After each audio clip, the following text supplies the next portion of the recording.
minimal 10 orang. Ya, instruksinya ada di aksi nyata itu. Minimal 10 orang. Modanya boleh luring, boleh daring. Gitu. Nah, nanti apa yang disampaikan ke teman-teman, tentu saja informasi budaya positif itu apa, modul 1.4 itu terkait apa konsepnya, kemudian praktek yang sudah saya lakukan, restitusi itu seperti ini, hasilnya seperti ini, perbaikannya bagaimana, gitu. Itu yang diceritakan di aksi nyata. Dan waktunya 1 bulan. Ya, waktunya 1 bulan. Kemudian nanti Bapak dan Ibu setelah demonstrasi kontekstual, setelah elaborasi, setelah koneksi, setelah aksi nyata, di bagian bawah di LMS itu ada tes akhir, post test. Ya, post test yang terkait 4 modul. Modul 1.1, 1.2, 1.3, 1.4. Nanti buka-buka lagi ya, ada post testnya. Nah, itu terjadi di tanggal 29 kalau nggak salah. Nah, itu silakan ditandai ya, tanggal 29 Agustus ada tes akhir untuk paket modul 1. Otomatis akan ada tes awal lagi untuk modul 2. Ya, nanti saya lihat lagi kalau untuk tes awal modul 2 itu jam berapa saya lupa. Tanggal berapa saya lupa. Apa tanggal 30-nya langsung gitu ya? Apa ada jeda dulu tuh, saya lupa.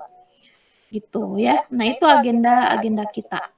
Jadi silahkan Bapak dan Ibu waktunya di apa ya namanya diatur gitu ya. Karena tugasnya lumayan banyak nih, modul 1.4 dan materinya juga banyak gitu. Nah, ini sekarang kita coba buka ya konsep untuk modul 1.4 ini. Sebetulnya bahan tayangnya udah saya share ya, tapi tentu saja perlu dijelaskan ya. Perlu dijelaskan. Nah, ini adalah terkait budaya positif ya. Budaya positif tentu saja masih ada kaitannya dengan modul-modul yang sudah lalu ya. Masih ada kaitannya. Kaitannya apa? Nah, seperti di kompetensi lulusan, mengetahui kebutuhan belajar lingkungan yang membuat siswa nyaman untuk belajar ya. Kemudian menggerakkan komunitas sekolah. Ini ada kaitannya dengan modul 1.3 ya. Kemudian capaian umumnya memahami konsep pendidikan menurut KHD dihubungkan dengan konsep budaya dan lingkungan positif yang berpihak pada murid. Ini kaitannya dengan modul 1.1 ya. Kemudian melakukan evaluasi dan refleksi tentang praktek disiplin. Nih, selama ini kita udah praktek disiplinnya udah bener apa masih keliru gitu ya, untuk menciptakan murid dengan profil pelajar Pancasila, mampu memahami peran guru ya untuk membangun budaya positif. Nih, kata kunci nih, peran kita sebagai pendidik, peran guru membangun budaya positif ya. Bagaimana? Nah, kemudian capaian khususnya tentu saja untuk memahami konsep-konsep yang ada di modul 1.4.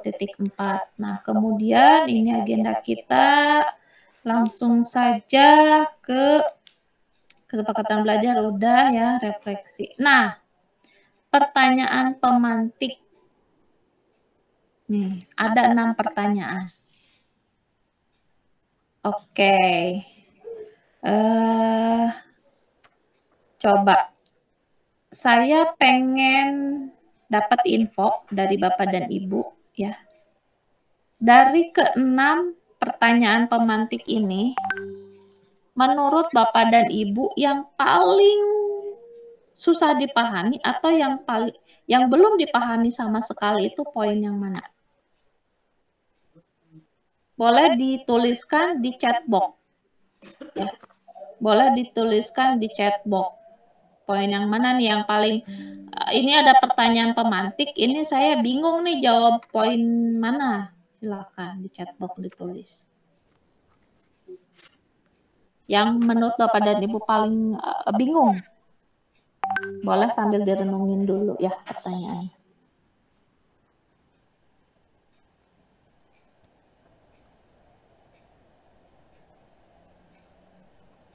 Harus salah satu aja ya, Bu? Yang dipilih.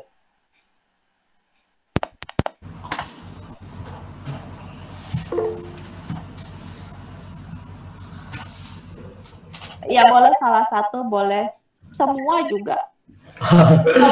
Kalau semua berarti belum baca eksplorasi teks.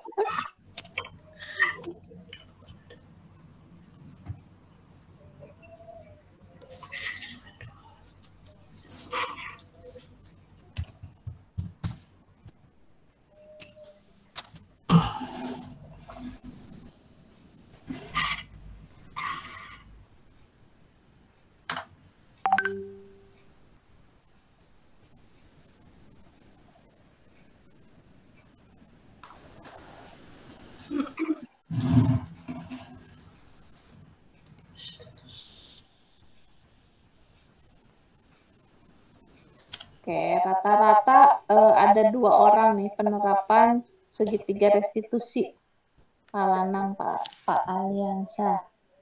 Kemudian Bu Halimatus juga.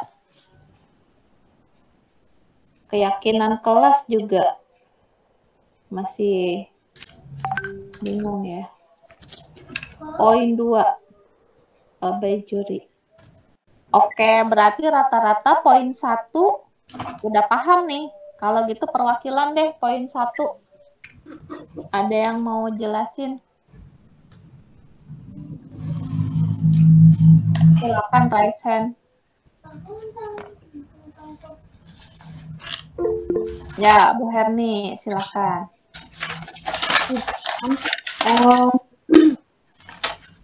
Assalamualaikum warahmatullahi wabarakatuh. Waalaikumsalam warahmatullahi. Saya mau coba jawab nomor 1 tentang disiplin dan nilai-nilai kebajikan universal. Disiplin itu menurut Diana Gosson adalah bentuk kontrol diri, yaitu belajar untuk mengontrol diri agar dapat mencapai suatu tujuan mulia. Jadi, kedisiplinan itu adalah kemampuan peserta didik untuk memanage dirinya sendiri untuk bisa mencapai apa yang dia cita-citakan. Kemudian, nilai kebajikan itu adalah nilai-nilai kebaikan yang tidak dibatasi oleh kelompok tertentu, suku bangsa tertentu, begitu ya. Jadi, nilai kebajikan itu sifat-sifat positif yang merupakan tujuan mulia yang ingin dicapai oleh setiap individu, di mana tidak dibatasi oleh suku tertentu, bangsa tertentu, bahasa tertentu, kelompok tertentu. Jadi kalau digabungkan tuh disiplin dengan nilai kebajikan, kedisiplinan adalah kemampuan untuk mengontrol diri sendiri untuk bisa memiliki karakter yang diinginkan, yaitu nilai-nilai kebajikan. Begitu Ibu, mohon maaf kalau keren banget. Salut buat Bu Herni. Betul ya Bapak dan Ibu, apa yang sudah disebutkan Bu Herni menurut Gosson ya. Kemudian nilai-nilai kebajikan universal juga begitu adanya. Nah, hanya saja mungkin penekanannya karena tidak terikat oleh ruang dan waktu gitu, atau negara mana, suku, ras, dan bangsa, sebetulnya kita sudah mempunyai nilai-nilai kebajikan universal. Nah, di Indonesia, nilai-nilai kebajikan universal itu mengarah pada profil pelajar Pancasila yang 6 dimensi. Ya, contohnya beriman. Ya, apakah kita tidak ingin peserta didik kita beriman dan bertakwa? Tentunya ingin ya, karena itu adalah nilai-nilai penting, nilai-nilai positif yang tadi dijelaskan oleh Bu Herni. Apakah peserta didik kita tidak perlu mandiri? Perlu mandiri, perlu tanggung jawab ya, perlu kreatif. Nah, itu nilai-nilai kebajikan yang diarahkan dari modul ini. Kemudian disiplin di sini penekanannya Bapak dan Ibu, betul yang dijelaskan oleh Bu Herni, tapi kadang-kadang prakteknya di Indonesia itu ada pergeseran. Jadi pergeserannya itu disiplin itu bermakna sama dengan patuh.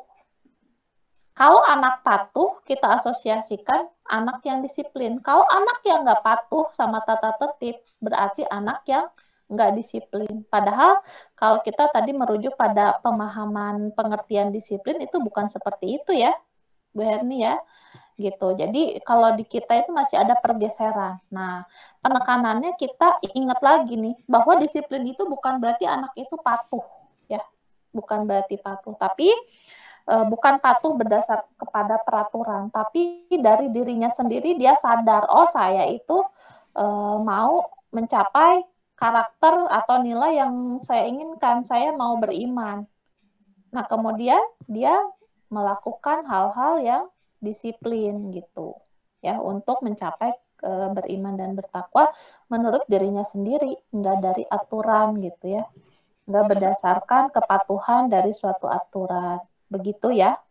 Nah, kemudian untuk poin kedua nih, silahkan. Poin kedua, boleh ada yang mau menjelaskan perbedaan antara hukuman, konsekuensi, dan restitusi?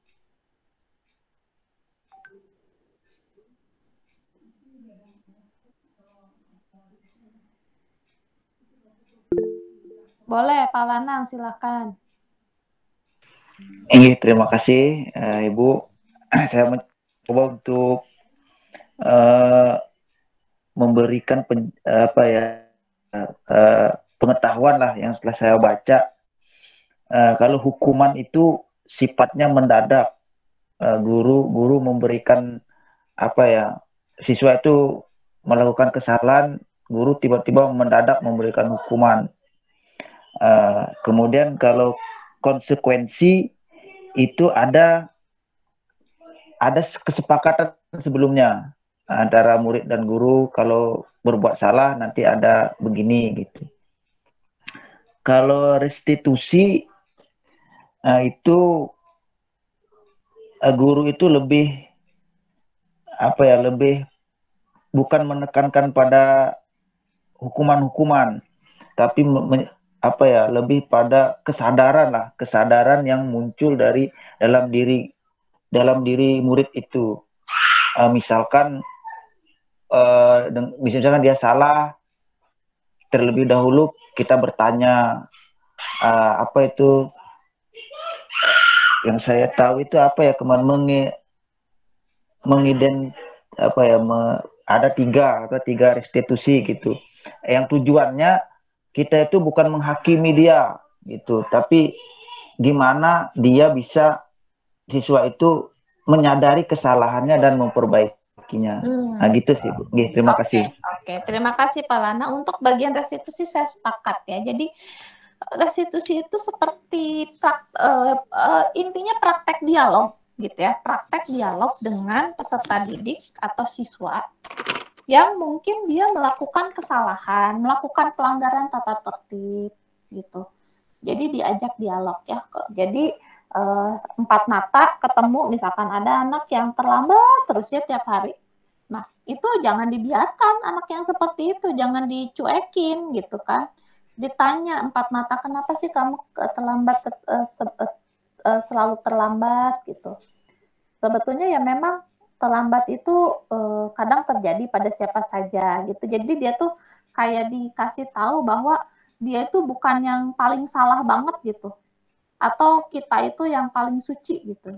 Nah, sebetulnya ada dialog-dialog seperti itu sehingga anak itu percaya diri kembali, kemudian kita arahkan bahwa yang dia lakukan itu memang keliru gitu. Kemudian diluruskan lagi bahwa ada nilai-nilai yang harus kita tanamkan di dalam diri kita. Nah, seperti itulah kurang lebihnya ya praktek segitiga restitusi. Memang sih sebetulnya ini kalau menurut saya ya kayak enaknya sih kita tuh kan ketemu dulu dengan instruktur ya, baru bisa demonstrasi kontekstual. Tapi nggak apa-apa sih nanti sepemahaman Bapak dan Ibu melakukan praktek demonstrasi kontekstual terkait restitusi, nanti bisa bertanya juga ya pada tanggal berapa tuh elaborasi itu, tanggal 23 kalau nggak tanggal 24 ya dengan instruktur. Nah, terkait restitusi. Tapi intinya kayak gitu, mengajak dialog pada anak untuk mengembalikan keyakinannya. Kan ada 3 tahap ya. Ada 3 tahapan restitusi, yaitu menstabilkan identitas, kemudian validasi tindakan yang salah, kemudian pada keyakinan, menguatkan keyakinan. Nah, itu apa ya? Nah, itu ada 3 hal itu. Nah, memang itu sesuatu yang baru sih restitusi ya, tapi Bapak dan Ibu intinya seperti itu ya, bukan sesuatu yang sulit, kompleks ya. Intinya mengajak dialog gitu, mengajak dialog anak untuk dikembalikan lagi pada keyakinannya, pada nilai-nilai kebajikan yang harus dia pegang gitu ya.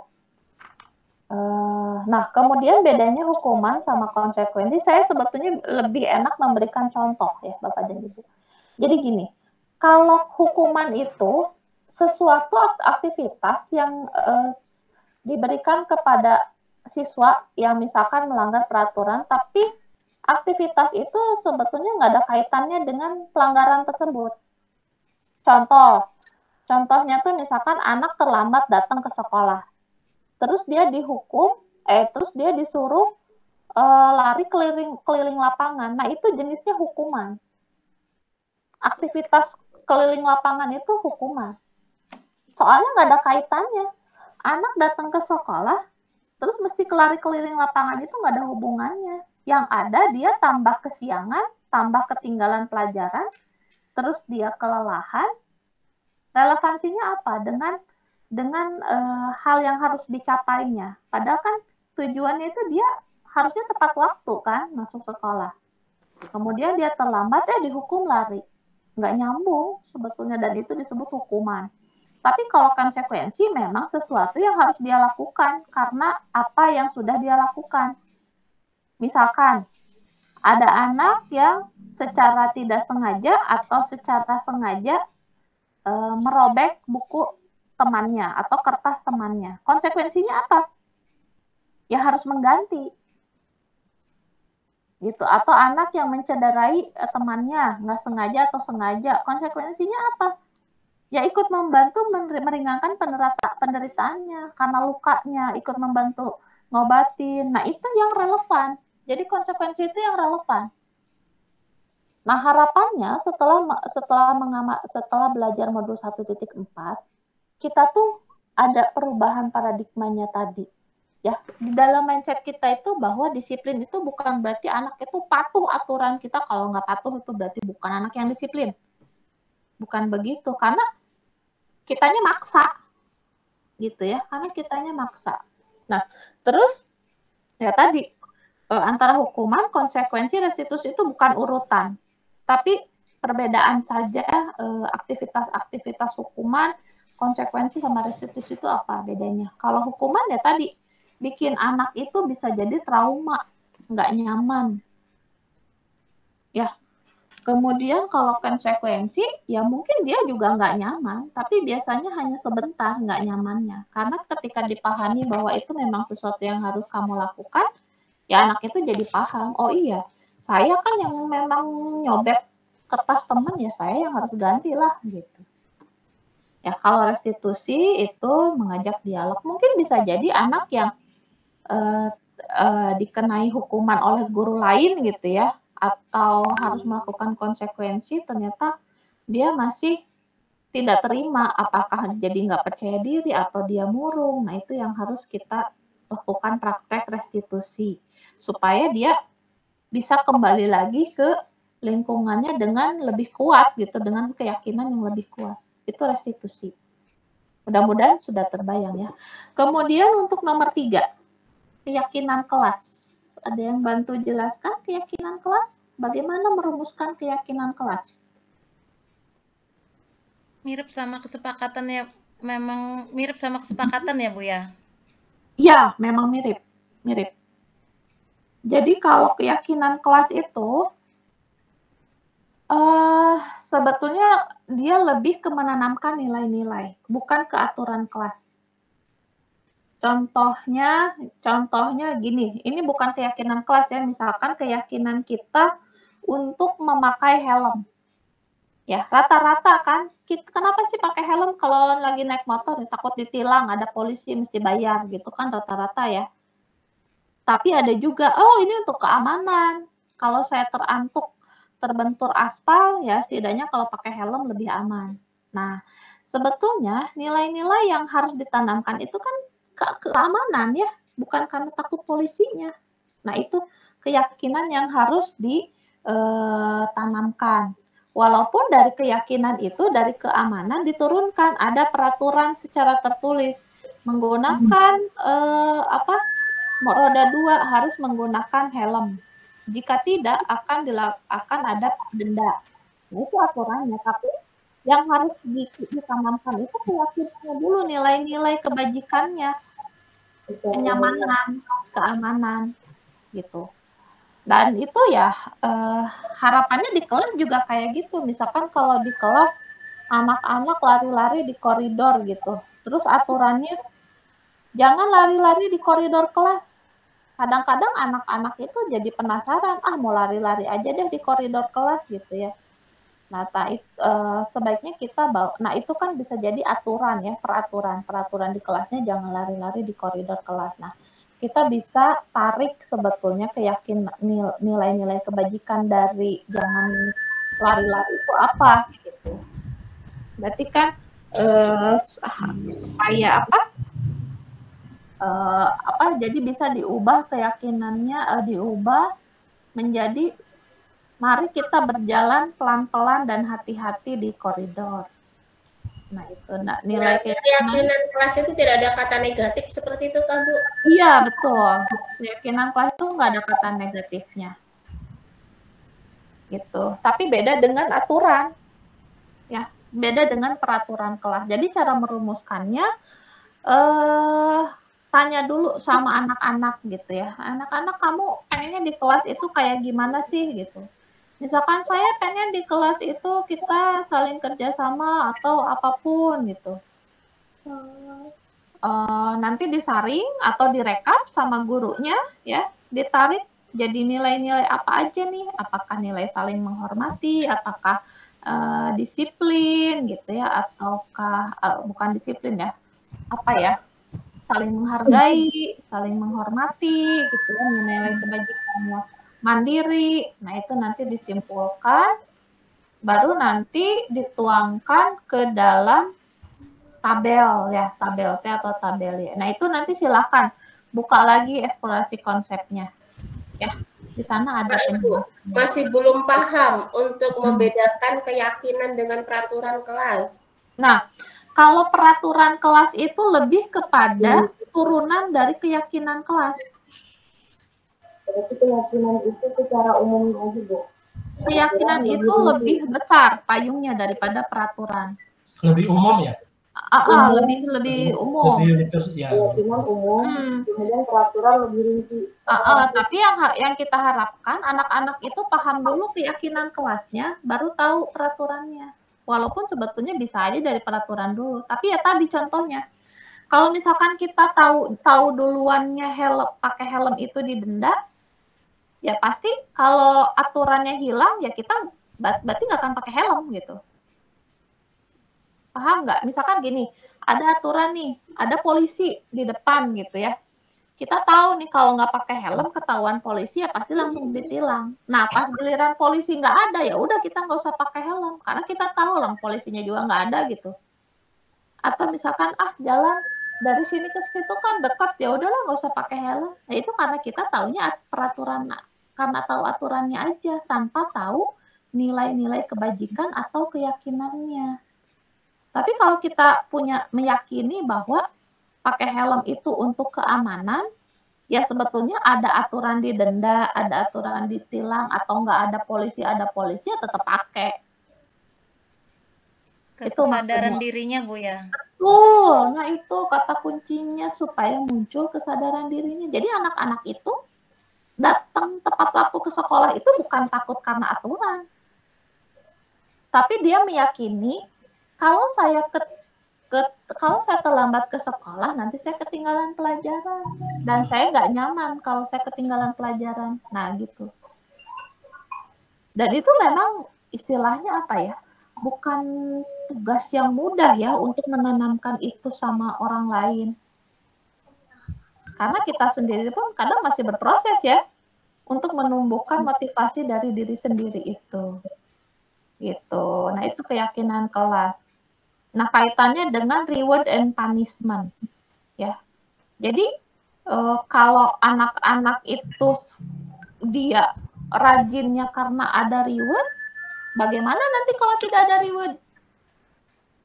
berarti nanti mereka tidak akan rajin dong. Nah itu makanya itu datangnya dari luar, bukan dari dalam. Begitu pula hukuman gitu kan. Kalau misalkan ada punishment, ya anak-anak terus aja ngikutin punishment, semasih ada punishment dia akan patuh. Ketika punishmentnya hilang nggak tahu deh gitu. Nah, Ibu, ya gimana Bu? misalnya kalau saya punya keyakinan kelas membantu sesama, kemudian berarti peraturan kelasnya anak atau siswa kelas 6 memberikan sumbangan ketika temannya tertimpa musibah, begitu kah? Bisa.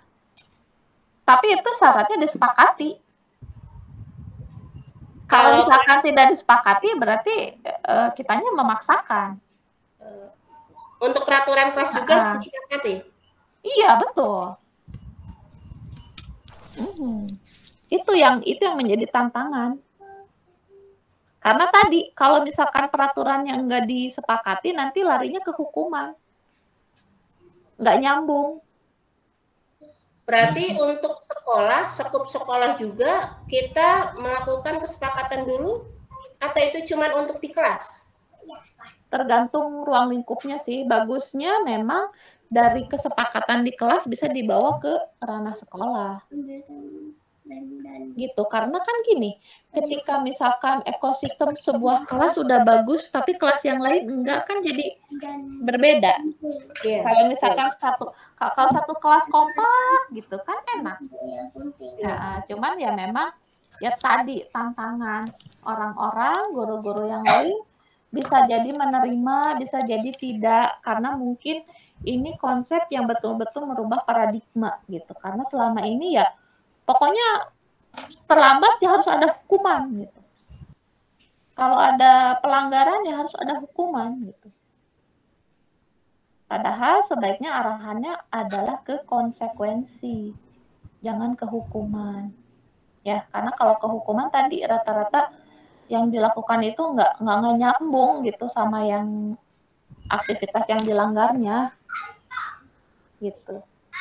Nah, sebetulnya ada di eksplorasi konsep, ada bagian-bagian yang keliru ya, ada jawaban-jawaban yang keliru. Tapi ya nggak apa-apa, nanti dibahas aja ya.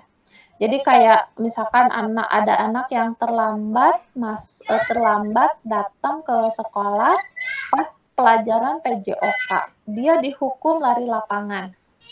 Nah itu masuknya konsekuensi. Kenapa bukan hukuman? Karena pelajaran PJOK dengan tujuan kalau misalkan dia enggak pemanasan dulu, nanti badannya kaku. Makanya hukumannya adalah lari keliling lapangan, maksudnya untuk pemanasan. Tapi kalau misalkan enggak pelajaran PJOK, dia datang terlambat, terus disuruh lari, itu nggak nyambung, itu hukuman. Dan bisa jadi anak itu nggak nyaman gitu dengan hukuman. Walaupun tidak ada kesepakatan, Bu. Kan konsekuensi tadi kan harus ada kesepakatan. Terus kalau yang secara langsung saja itu tadi? Iya itu nggak nyaman, apalagi itu udah mah hukuman, udah gitu nggak disepakati ya anak itu nggak akan nyaman. Kenapa saya tiba-tiba dikasih hukuman gitu? Bu, saya pernah mencoba. Ini waktu saya belum belajar tentang keyakinan. Saya coba buat kesepakatan, misalnya tidak mengerjakan PR, dia akan menulis minta maaf sampai 1 lembar. Nah, itu hukuman? Itu hukuman. Relevansinya dia dengan nggak ngerjain PR apa? Berarti lebih baik anak disuruh mengerjakan PR di jam tersebut? Betul, itu baru konsekuensi. Nah, misalkan kalau anak yang terlambat nih, jadi apa dong kalau bukan dikasih hukuman, ya kasih konsekuensi. Misalkan anak terlambat 15 menit, ya berarti konsekuensinya orang lain istirahat 15 menit, dia harus belajar apa yang jadi ketertinggalannya tadi dia. Itu baru relevan. Berarti harus ada relevannya ya? Iya. Kalau tidak relevan berarti kan jatuhnya ke hukuman. Betul. Iya. Dan itu yang sering terjadi di kita kan. Iya betul. Padahal itu yang menjadi salah satu bad memory. Itu kan kadang-kadang memori apa lu waktu dulu sekolah yang nggak wah dihukum ini nih, soalnya aku jadi malu gitu. Itu pokoknya kejadian yang tak terlupakan. Nah itu kan bisa berefek pada kedewasaannya itu sebetulnya hukuman itu. Gitu. Kalau di kelas itu apa relevansinya, Bu? Yang mana? Misalnya kalau anak pada jam pelajaran, ini kan kalau anak SD tidak seperti anak SMP, SMA. Kalau anak SD pasti ribut aja. Nah, itu apa apa namanya, minta konsekuensinya. Ya itu supaya tidak membuat tertekan. Ya apa ya, harus dicari. Yang jelas jangan sampai ke arah hukuman gitu. Harus dicari alternatifnya. Mohon izin, Bu. Iya, gimana, Bu? Pak. Enggak, berarti kan kalau kita mau membuat sebuah kesepakatan itu kan berarti kita meminta pendapat anak juga ya, Bu. Betul. Misalkan jika kamu misalkan konsekuensi yang ingin kamu lakukan, mungkin gitu ya, Bu ya. Betul, diarahkan. Misalkan anak itu bilang, Pak, kalau saya tidak mengerjakan PR, saya siap push up 100 kali. Berarti kan itu walaupun dari dia, berarti kita kan luruskan juga ya, Bu. Iya, tapi kan aneh juga kenapa dia ada ide push up gitu kalau misalkan kalau bukan dari kebiasaan. Selama ini seperti itu, selama ini kami di lapangan. Iya, Bu, kalau mengerjakan PR saya lari lapangan 10 kali. Berarti dia mindsetnya bisa jadi begini, daripada gue ngerjain tugas mendingan gue lari, soalnya aku senang lari kok. Nah gitu kan. Nah itu yang makanya mesti konsekuensi yang diarahkan gitu ya. Ini Pak Rizky nih, kasihan yang raise hand dari tadi ya. Gimana Pak Rizky? Assalamualaikum warahmatullahi wabarakatuh. Waalaikumsalam warahmatullahi wabarakatuh. Mohon izin bertanya, Ibu. Ya.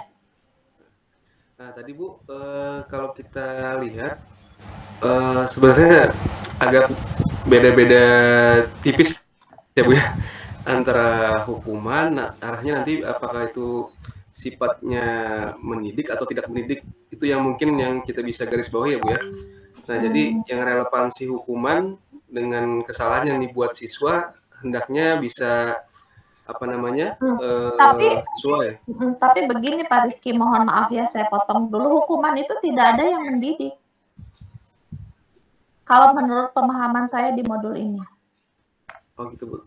Iya, hukuman itu tidak ada yang mendidik. Contohnya tadi, karena mereka itu hukumannya tidak ada yang relevan. Kenapa? Karena hukuman itu sifatnya kita memaksakan. Sebetulnya hukuman itu pasti tidak disepakati sama peserta didik, betul nggak? Mana ada sih siswa yang mau dihukum? Iya nggak? Iya, Bu. Itu. Lalu gimana? Lanjutkan. Gitu, Bu. Misalkan tadi, Bu, kesepakatannya ini misalkan kita dalam tanda kutip, Bu, yang tadi yang kata saya tadi kan ibaratnya punishment-nya ini kan misalkan kerja sosial mungkin, Bu ya. Misalkan membersihkan lingkungan ketika mungkin ada siswa yang tadi misalkan tidak mengerjakan tugas kerjaan rumah gitu, Bu. Tapi relevansinya kan ibaratnya saya paham. Oke. Nah, sekarang misalkan kayak gini nih, anak-anak yang terlambat terus suruh baca Quran gitu ya, atau membersihkan kelas, pokoknya juga hukumannya yang positif. Bapak dan Ibu bisa yakin apakah anak itu ikhlas melakukannya? Walaupun misalkan ada kesepakatan gitu, Bu, misalkan? Iya, walaupun ada kesepakatan, tapi yakin anak itu ikhlas melakukannya. Nah, itu kan yang sulit, jawaban yang sulit kita prediksi. Kenapa? Karena kaitannya dengan teori kontrol. Setiap orang itu punya kontrol sendiri gitu. Jadi makanya tadi saya ungkapkan hukuman itu tidak ada yang mendidik gitu. Kita tidak bisa yakin dengan hukuman yang paling positif pun akan bisa mengubah orang gitu, karena kita nggak tahu kadar keterpaksaannya sejauh mana gitu. Bisa jadi kan ya udah deh saya lakukan, tapi terpaksa gitu ya, baca Quran misalkan ya, atau membersihkan, tetap dia lakukan gitu, tapi dalam hatinya dia tetap terpaksa, istilahnya mah gak ridho gitu ngelakuin itu. Gitu kan. Ya, atau berbalik deh sama kita sendiri gitu. Kita kalau misalkan dapat hukuman gitu, apa sih perasaan kita? Kalau saya pribadi sih nggak pernah suka yang namanya dihukum, suruh mau hukumannya ya apapun juga gitu ya, gitu. Itu pemahamannya Pak Rizky. Memang makanya saya bilang menarik itu modul ini, karena kita udah terbiasa dengan pemahaman harus ada hukuman, harus ada hadiah, harus ada peringkat gitu. Padahal kita bayangin gitu, kalau misalkan nggak ada hadiah, emang anak itu masih tetap bagus gitu kan. Ya gimana Pak Harun? Terima kasih Bu. Ya. Assalamualaikum warahmatullahi wabarakatuh. Waalaikumsalam warahmatullahi wabarakatuh. Maaf Bu, agak terlambat dikit tadi. Iya, nggak apa-apa. Ini Bu, kalau aturan yang ada di sekolah kan biasanya itu diterbitkan atau biasanya itu yang mensosialisasikan itu adalah masa kesiswaan. Nah, dalam membuat sebuah aturan di sekolah termasuk tata tertib kan yang membuat itu guru-guru gitu ya. Kalau ulun pahami dari apa yang sudah kita diskusikan hari ini, harusnya dalam membuat aturan sekolah itu kita harus mengundang siswa gitu kan maksudnya. Betul. Mengundang siswa duduk bareng untuk ini loh aturan di sekolah kita, karena kan yang kita buat ini nanti kan bukan untuk kita tapi untuk anak-anak. Betul.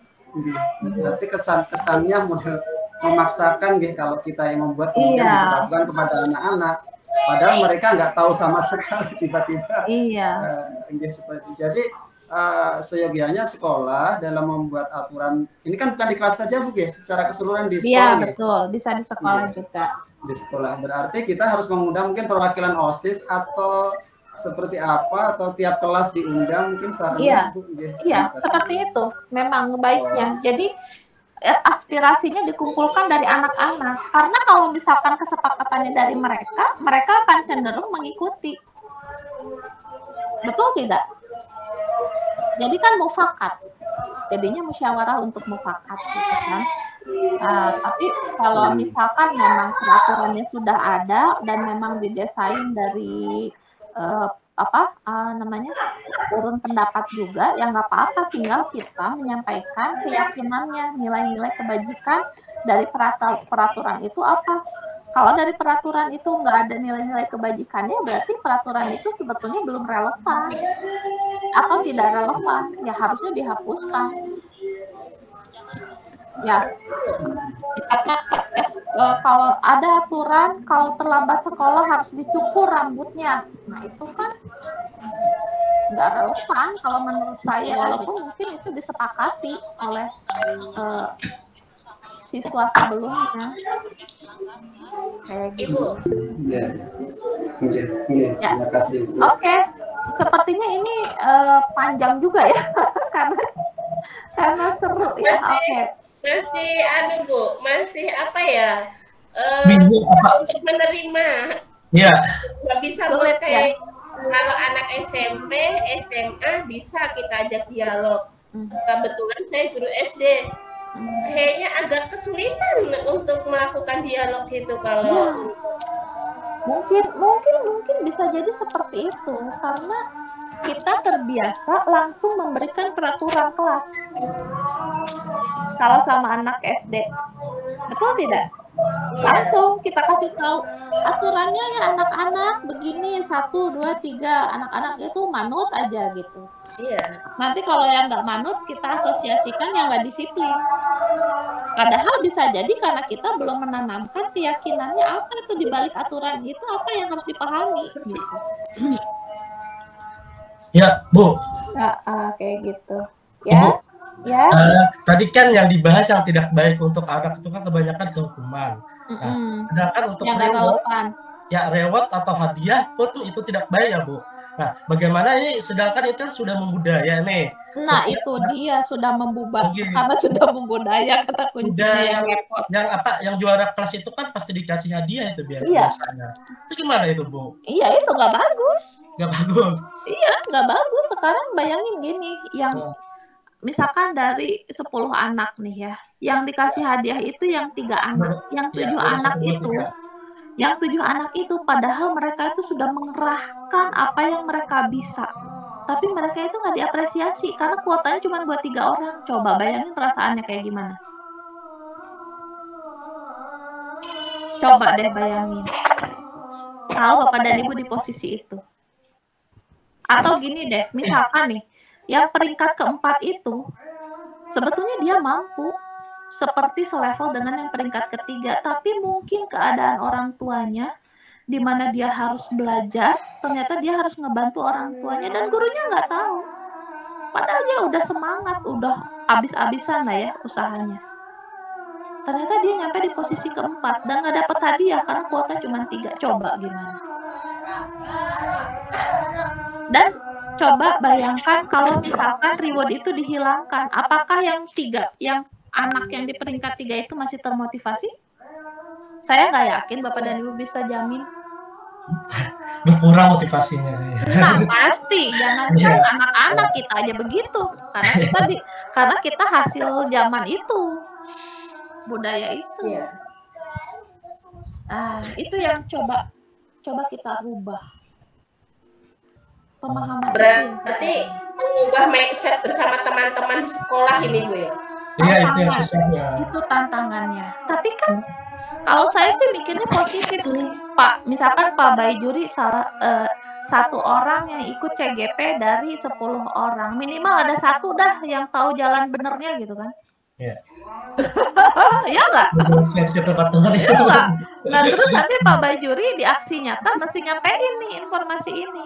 Tentu saja bahasanya akan beda dengan bahasa yang saya gunakan kepada Bapak dan Ibu. Kalau Bapak dan Ibu tekanannya sama dengan saya ke Bapak dan Ibu, nanti bisa di maklumat sama teman-teman rekan kerja tidak setuju gitu ya. Tentu saja sesuaikan dengan kearifan lokal sekolah Bapak dan Ibu. Bapak dan Ibu yang paling tahu rekan-rekannya, yang paling senior, yang paling gimana sifatnya ya, aturlah gitu ya. Oke, ini menarik ya Bapak dan Ibu. Nah itu terkait hukuman, reward, punishment gitu. Nah sekarang poin 4 nih. Apa yang Anda pahami terkait kebutuhan dasar? Ada 5, Bu. Ya, kebutuhan dasar ada 5. Pertama, bertahan hidup. Terus kaitannya apa dengan 3 pertanyaan yang di atas? Kebutuhan dasar itu mendasari perilaku seseorang karena tindakan orang itu untuk memenuhi kebutuhannya. Jadi itu Bu yang saya pahami. Jadi setiap orang itu melakukan tindakan ada alasannya. Alasannya adalah untuk memenuhi kebutuhan dasarnya. Oke, nah saya lanjutkan. Otomatis ketika ketika seseorang tidak terpenuhi salah satu kebutuhannya, ya, bisa jadi dia melakukan pelanggaran tadi. Pelanggaran tadi, misalkan cari perhatian, anak pengen diperhatikan, tapi dia nggak dapat perhatian. Pokoknya dia melakukan pelanggaran aja supaya dia diperhatikan. Kan ada ya kejadian yang kayak gitu kan?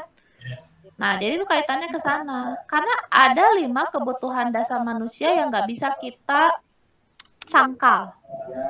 Ya, setiap anak, setiap orang pasti butuh kasih sayang. Kalau nggak dapat kasih sayang, ya pasti dia cari caranya gimana supaya dapat kasih sayang.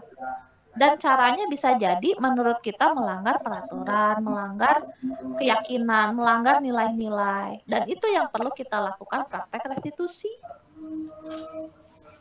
kepada anak-anak yang seperti itu. Bukan dibiarkan, bukan kita udah tahu anak ini kehilangan arah, tersesat, kita biarkan tersesat, enggak gitu. Gitu. Nah, kaitannya dengan posisi kontrol kita sebagai guru. Nah, oke. Saya langsung ke ini aja ya, karena udah jam segini ternyata. Nah, ini sebetulnya substansi modul ya, Bapak dan Ibu. Substansi modul 1.4. Ya. Jadi, disiplin positif di sini terkait teori kontrol atau teori pilihan dari Glasser. Ya. Teori pilihan itu apa? Teori kontrol itu apa? Teori kontrol itu salah satunya Anda tidak bisa mengontrol orang lain, hanya Anda yang bisa mengontrol diri Anda, termasuk Anda pun tidak bisa dikontrol oleh orang lain. Karena hanya Anda yang bisa mengontrol diri Anda. Anak-anak juga sama. Ya, anak-anak punya kontrol sendiri. Gitu. Jadi sekuat apapun peraturannya, kalau pada dasarnya anak nggak mau tidak mau mengikuti, ya dia tidak akan mengikuti. Gitu, sehingga ya perlu diberi keyakinan gitu ya, perlu dikuatkan keyakinannya. Nah, kemudian semua perilaku memiliki tujuan. Ya, ini kaitannya dengan teori motivasi. Jadi manusia itu akan melakukan sesuatu karena 3 alasan. Apakah untuk menghindari hukuman? Apakah untuk mendapatkan imbalan? Apakah untuk menghargai diri sendiri? Nah, yang kita harapkan poin yang ketiga nih, anak-anak kita itu melakukan itu karena untuk menghargai diri sendiri. Bukan karena takut hukuman, bukan karena pengen imbalan. Karena ketika hukuman hilang, mungkin dia tidak melakukan hal yang baik gitu kan. Ketika imbalannya hilang, dia sudah berhenti dari melakukan hal yang baik. Karena ini motivasinya ekstrinsik dari luar. Motivasinya dari luar. Harapannya anak-anak itu melakukan sesuatu karena dia mau menghargai diri sendiri. Gitu. Karena dia punya kontrol sendiri. Nah, ini diarahkan pada nilai-nilai kebajikan universal, perlu belajar Pancasila, juga melalui keyakinan kelas. Ya, karena kita skupnya kelas nih, atau sekolah. Nah, ini ya, kalau anak udah bisa menghargai diri sendiri, ya berarti dia motivasi intrinsiknya udah terbangun. Nah, ini kaitannya dengan teori kontrol yang lain. Ada model berpikir menang-menang. Ya, bukan lagi kita mentang-mentang orang dewasa, saya yang punya kuasa, kamu harus kalah pada siswa. Gitu ya, tapi model berpikirnya menang-menang. Kemudian pada teori kontrol, kolaborasi dan konsensus akan menciptakan pilihan baru. Nah, di sini ada 5 posisi kontrol guru. Ya, ada 5 jenis posisi kontrol guru. Ada sebagai penghukum, pembuat rasa bersalah, teman, pemantau, manajer. Ini bukan pilihan, ya. Bukan pilihan Bapak dan Ibu memilih mau posisi yang mana, bukan. Tapi ada 5 jenis posisi, dan harapannya Bapak dan Ibu setelah mempelajari modul 1.4 itu, posisi kontrol gurunya sebagai manajer. Jangan menjadi penghukum, jangan menjadi pembuat rasa bersalah, jangan menjadi teman ataupun pemantau. Jadi manajer, kenapa? Karena dalam posisi manajerlah yang dapat melakukan restitusi. Ya, kalau Bapak dan Ibu sebagai penghukum ya, yang sukanya ngehukum aja, nggak akan bisa melakukan dialog sama anak. Ya, keyakinan kelas akan sulit terbentuk karena sukanya menghukum. Apalagi yang suka bikin rasa bersalah, ya kamu kok kamu nggak kasihan sama aku sebagai guru kamu gitu, atau gimana ya, mengungkapkan kalimat-kalimat yang membuat anak merasa bersalah. Nah, itu nggak akan bisa melakukan restitusi. Karena nanti di dalam restitusi yang ada dia makin membuat rasa bersalah gitu. Nah, jadi harapannya menjadi posisi manajer. Tapi menurut tim pengembang modul, sebetulnya kalau kita masih proses bolehlah di pemantau. Ya, tapi posisi 1, 2, 3 itu dihindari. gitu ya, karena dari manajer bisa melakukan restitusi sehingga bisa mengembalikan anak itu pada keyakinan kelas dan akhirnya nanti dia bisa menghargai diri sendiri dan motivasi intrinsiknya timbul sehingga dia menjadi menjadi orang yang disiplin. Nah, ini ada kaitannya dengan 5 kebutuhan dasar manusia tadi ya, ada mungkin yang tidak terpenuhi. Untuk kebutuhan penguasaan, kasih sayang, sehingga dia melakukan pelanggaran dan perlu dilakukan praktek restitusi.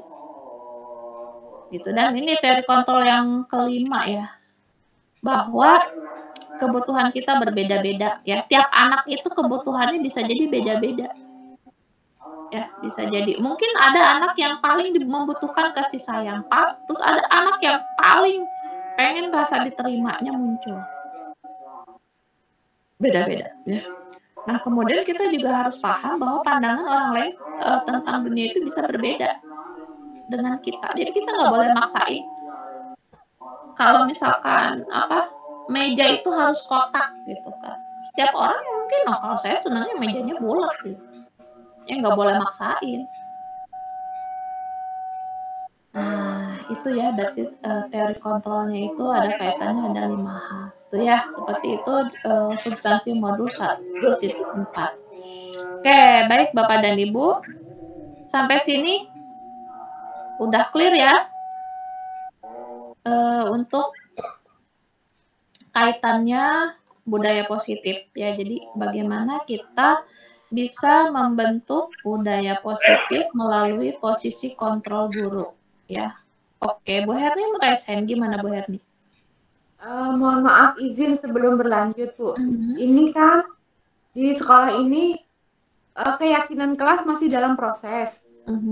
Membentuk keyakinan kelas masih dalam proses. Tapi selama proses ini pelanggarannya udah banyak banget Bu. Dalam Juli ke Agustus saja satu anak kadang ada yang sudah ya bolos, iya merokok, iya bohong gitu ya. Apakah boleh selagi keyakinan kelas itu belum terbentuk, belum dirumuskan, kita pakai aturan yang restitusi bukan restitusi, konsekuensi dulu Bu? Karena kita masih belum sampai ke restitusi, masih gurunya masih belajar gitu. Jadi masih pakai konsekuensi dulu, nggak apa-apa ya Bu ya? Ya boleh, nggak apa-apa. Karena sebetulnya bukan urutan, bukan berarti harus direstitusi, tapi karena belum paham restitusi gitu, masih latihan, jadi konsekuensi ya enggak. Sebetulnya dilihat dari kasusnya gitu. Kalau misalkan anak yang sampai kelihatan depresi gitu ya, atau yang dia melanggar bohong gitu kan, bohong itu menurut saya bukan sesuatu yang harus pakai konsekuensi. Coba kalau orang bohong konsekuensinya apa? Dipaksa untuk jujur. Kan belum tentu bisa. Berarti larinya harus ke restitusi. Diajak dialog. Kenapa kamu mengatakan hal yang bohong? Sebetulnya apa keinginan kamu? Sebenarnya kamu itu pengen apa sih gitu, harapan kamu kepada guru, kepada teman, harapannya pengen apa sih? Ya sebetulnya kadang-kadang bohong itu bisa dilakukan juga oleh orang dewasa.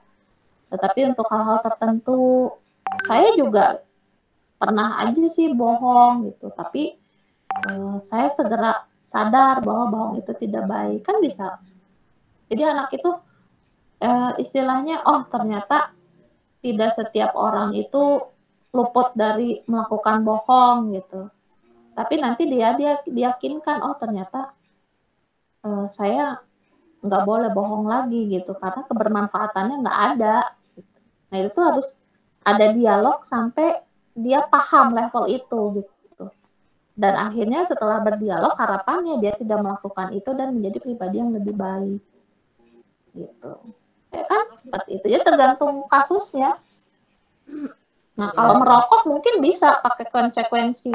Kalau merokok kan kesehatan gitu kan. Berarti konsekuensinya kamu harus banyak minum, harus banyak makan sayur, harus ke dokter, mungkin periksa paru-paru gitu. Mau nggak kamu itu ke dokter? Dites gitu. Kasih tahu aja kan kalau usia SMP ngerokok itu kan bisa mengganggu kantung sperma. Nanti bisa apa? Ada prediksi nanti kamu apa? Nggak bisa punya anak gimana, impoten? Kan ada di bungkus rokok. Itu kan clear-nya gitu. Ya, tapi ya minimal nggak dilakukan dengan hukuman yang nggak relevan dah gitu. Ya, berarti sah-sah saja Bu ya. Iya, dengan konsekuensi tapi ya bukan dengan hukuman. Keyakinan tuh kayak ya jangka panjang gitu Bu ya. Iya, harapannya. Ya kan kayak misalkan tadi kayak contoh kecilnya pakai helm gitu kan, kalau udah nempel buat keamanan mau sampai tua pun ya tetap ya saya kalau kemana-mana pakai motor pakai helm gitu karena udah yakin. Nah keyakinan nilai-nilai kebajikan yang sudah tertanam kalau sudah jadi pembiasaan maka akan menjadi budaya positif gitu. Ya, oke Bapak dan Ibu, ini sudah pukul 8. Pukul 8 malam ya. Masih ada 1 jam. Bapak dan Ibu, mudah-mudahan cukup ya untuk Pak Lana masih rese nih. Gimana Pak Lana? Enggak Bu, terima kasih Bu. Saya dulu waktu itu memang saya mencoba untuk memberikan pengertian Bu ya. Contoh merokok misalnya Bu. Anak-anak SMA ini kan mengajar SMA kan saya panggil dia. Pernah saya lihat dulu sudah Bu panggil. Saya beri pengertian dan sebagainya. Nanti ngulang lagi dia Bu merokok lagi. Bahkan ketika di hari-hari biasa nggak pakai baju sekolah nih, karena kami kan satu desa nih Bu, ketemu anak itu.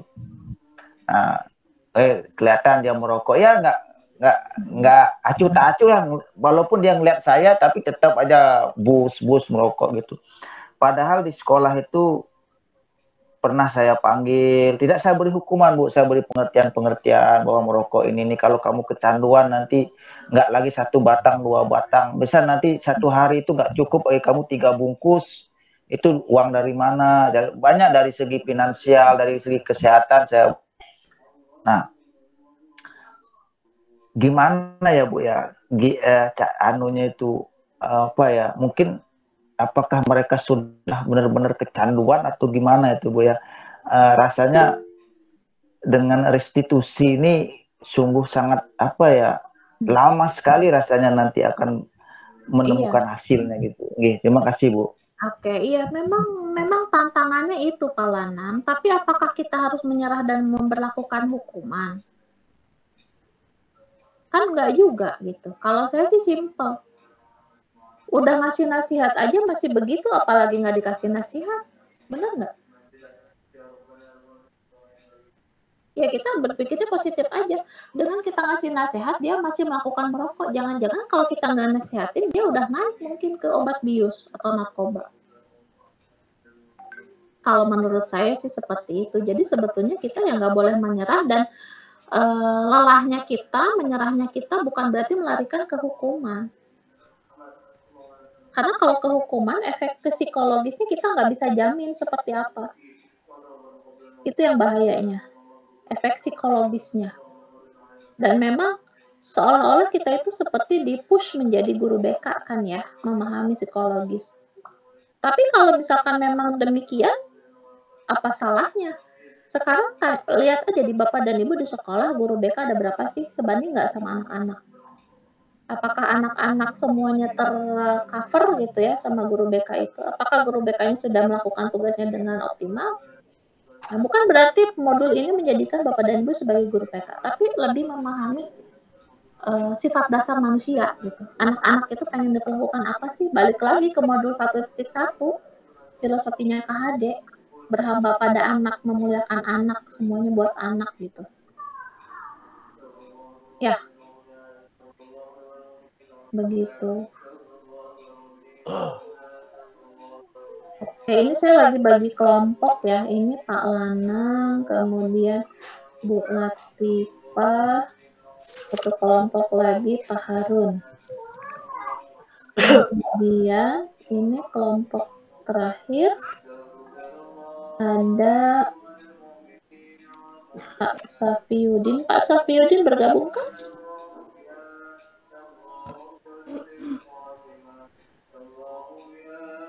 Aku berarti yang pernah ini. Pak Safiuddin, Bu Menik, Pak Aliansyah, sama Pak Rizky. Ada yang masih belum disebutkan nggak? Belum. 1, 2, 3, 4, 5, 6, 7, 8, 9, 10. Udah kan? Erni Rosalina, Bu. Kelompok 1 ya, Bu. Kelompok 1. Kelompok 1. Ada. Putus. Maaf, Bu. Ada. Nah, sekarang ini kelompoknya ya, Bapak dan Ibu. Biar adil, masing-masing dapat 1 kasus aja ya. Kelompok 1 dapat kasus 1, 2, 3 ya. Kelompok 2 kasus 2, 3, 4 ya. Kelompok 3 kasus 1, 2, 3, 4. Gini ya. Nah, ini kasusnya. Sebetulnya ada di LMS ya, Bapak dan Ibu, ada di LMS, tapi ada di PowerPoint, udah saya share juga di grup tadi sore. Nah, jadi kasusnya seperti ini. Misalkan kasus 1. Ya. Nah, silakan Bapak dan Ibu analisis ya. Analisis berdasarkan pertanyaannya. Jadi pertanyaannya dijawab aja. Ya.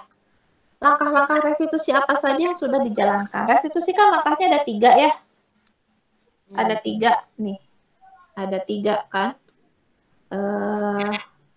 Menstabilkan identitas, validasi kebutuhan, menanyakan keyakinan. Nah, dari yang kasus 1, langkah-langkah apa saja yang sudah dijalankan oleh Bu Santi. Berarti dia kan sudah sebagai posisi manajer ya harusnya. Kemudian, apakah restitusi yang diusulkan Vivi dan Natali sudah sesuai dengan pelanggaran yang telah dibuat? Apakah langkah-langkah restitusi yang telah diusulkan mereka? Apakah langkah-langkah restitusi, sebetulnya bukan apakah ya, apa langkah-langkah restitusi yang sudah diusulkan mereka? Ya, kalau apakah itu jadi rancu. Apa langkah-langkah restitusi yang telah diusulkan mereka? Dalam kasus di atas, posisi apa yang diambil oleh Bu Eni dalam menangani Vivi dan Natali? Jelaskan jawaban Anda. Posisi kontrol guru yang mana oleh Bu Eni itu? Ya. Jika Anda adalah Pak Hasan, bagaimana Anda menyikapi? Jika Anda kepala sekolah, bagaimana menyikapi langkah yang ditempuh Bu Santi? Bu Santi, apakah setuju atau tidak setuju? Kalau setuju kenapa, tidak setuju kenapa, solusi yang lebih baik apa? Kan? Kemudian kalau kasus 2, pertanyaannya posisi kontrolnya apa ya? Jelaskan indikator. Kemudian kalau posisinya manajer, kira-kira apa yang dikatakan? Oh, berarti di sini posisinya pasti bukan manajer. Ya, di antara yang selain manajer. Nah, ini kalau posisinya manajer seperti apa? Nah, kira-kira bila Anda menjadi kepala sekolah tersebut, nilai kebajikan apa yang ingin dituju? Ya, oleh peraturan sepatu harus warna hitam. Nah, berarti di balik peraturan itu pasti ada nilai-nilai keyakinan atau nilai kebajikan. Nah, kita yang harus cari kaitannya apa. Kalau nggak ada kaitannya berarti ya keliru peraturannya gitu. Ya. Bagaimana Anda menyikapi langkah yang diambil Pak Lukman? Itu kasus nomor 2. Kasus nomor 3, pertanyaannya posisi kontrol apa yang diambil Bu Dani? Membaca sikap Fajar, kira-kira kebutuhan apa yang diperlukan? Itu terkait kebutuhan 5 kebutuhan dasar ya. Bila Ibu Dani sebagai posisi kontrol guru pemantau, apa yang akan dilakukan dan dikatakan olehnya? Dan apabila Anda kepala sekolah di sana mengetahui hal ini, bagaimana tindak lanjut Anda? Nah, ini kalau posisi kontrol itu ada di subpokok materi 5 kalau nggak salah di slide 6. Nah, ada ya. Nah, silahkan buka eksplorasi konsepnya. Nah, ini kemudian kasus 4 sama ya, pertanyaannya hampir sama.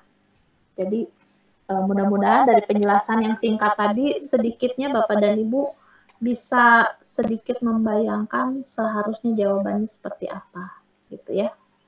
Oke, nanti pukul berapa ya? Tadi tuh kita mulai pukul Kok enggak ya? Oke, nanti pukul 21 deh ya. Pukul 21 Wita ya. Nanti kita coba kembali ke main room sebentar aja ya. Kita kembali ke main room sebentar aja. Pukul 21 gitu ya. Bapak dan Ibu silahkan didiskusikan. Nah, saya sudah bagi masing-masing orang sebetulnya dapat satu kasus ya. Nah, harapannya Bapak dan Ibu satu orang itu betul-betul menganalisis satu kasus, kemudian tuntas di malam ini dan besok tinggal presentasi aja. Ya, gitu. Oke, Bapak dan Ibu silakan masuk ke breakout room. Ini keluar dulu Bu ya. Boleh keluar dulu. Sebentar, link breakout room-nya saya bagikan dulu ya. Karena ya, karena ada 3 kelompok kan. Nih. Aduh, ya nggak apa-apa Bu, off kamera aja Bu.